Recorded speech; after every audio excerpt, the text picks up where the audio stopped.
بسم الله الرحمن الرحيم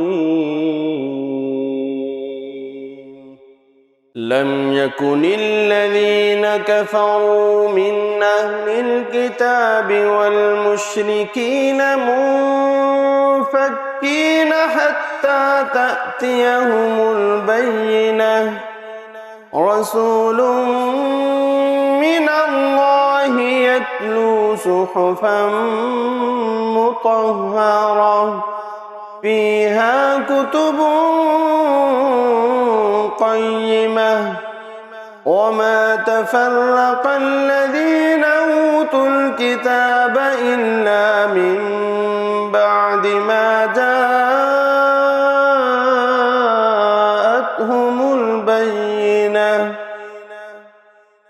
وما أمروا إلا ليعبدوا الله مخلصين له الدين حنفاء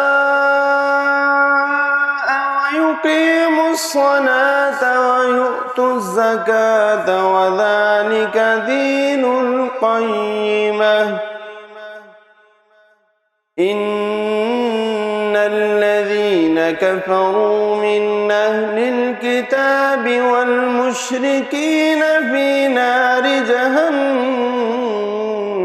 خالدين فيها أولئك هم شر البرية إن الذين آمنوا وعملوا الصالحات أولئك هم خير البرية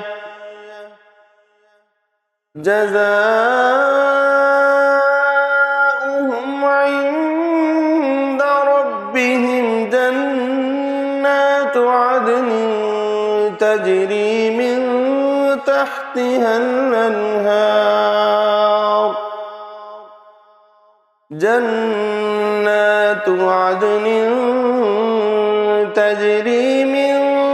تحتها الأنهار خالدين فيها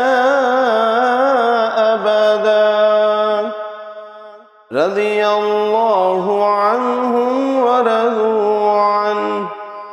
ذلك لمن خشي ربه